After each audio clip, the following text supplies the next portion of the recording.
In today's video, we will take you into a different reality of America, into the state of New Mexico. Many people think America means the land of dreams, jobs, money, and a good life for everyone. But the truth is, in many parts of America, people still go hungry, sleep under the open sky, and struggle to survive in extreme poverty. New Mexico is one of the poorest states in the United States. Around 18 to 20% of its population lives below the poverty line. Thousands of people are homeless. They have no houses, no shelter, no safe place to live. So today, let's take a closer look together why these people are living in such hardship, how they struggle to find food, and what the government as well as local organizations are doing to help them.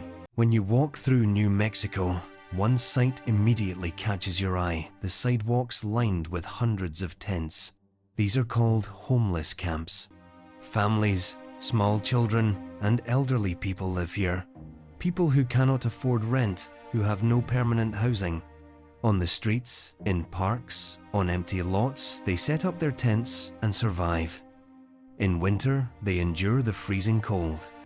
In summer, the burning heat, all under the open sky. Food scarcity is another big struggle. Every day, thousands of people stand in line at local food banks or soup kitchens. Many don't even get one proper meal a day. So the question arises, why is poverty so widespread in New Mexico? Employment opportunities are very limited. Many jobs are seasonal, mainly in agriculture or small temporary work. Healthcare costs are extremely high, leaving many families bankrupt after medical treatment. On top of that, drug addiction and mental illness are also major factors.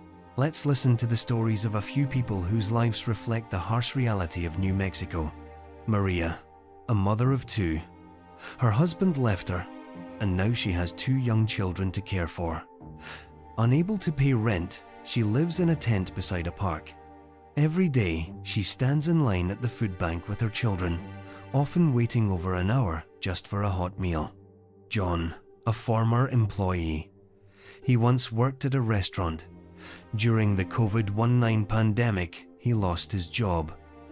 When he couldn't keep up with rent, his landlord evicted him. Now he sleeps on the sidewalks at night and spends his days searching for small, odd jobs.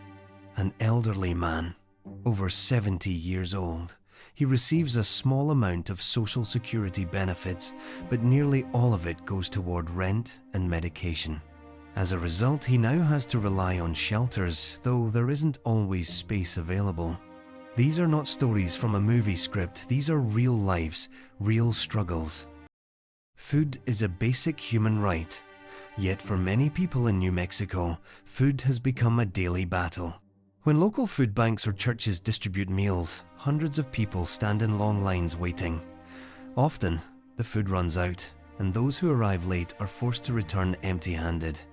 Sometimes, families cannot even manage one proper meal a day. Many parents feed their children first, while they themselves go hungry. The problem has worsened with the rising cost of food. Fresh fruits, vegetables, and healthy meals are now out of reach for many. Life on the streets is never easy. In winter, hands and feet go numb from the freezing cold. In summer, the scorching heat leads to heat stroke. Crime and insecurity are constant threats. Many times, the belongings of the homeless are stolen, and women often face sexual violence. City authorities sometimes carry out evictions, with police dismantling the tents. As a result, people are forced to move and set up their shelters in new places again and again. The New Mexico government and local authorities are trying to solve the problem. Shelters have been built. Affordable housing projects are underway. Food assistance is being provided. But the truth is, this support is not enough for so many people. This is where local NGOs and church organizations step in. They provide food to thousands of people every day, give clothes, and distribute blankets during winter. Still, the mountain of problems remains huge. There is no simple solution to this problem. However, some steps can greatly reduce it. creating new employment opportunities, building affordable housing, providing mental health care and addiction treatment, bringing the rich and poor of society to work together. Because poverty is not just an individual problem, it is a social problem. The people living on the streets of New Mexico are not just numbers, they are human beings. They also have dreams and feelings. What they want is simply a little food, a safe home, and a life with dignity. Through today's video, I have brought this hidden reality before you. If this video touches your heart, please share it so that others may know too. Extend the hand of humanity at the very least. Spread awareness. Thank you, everyone.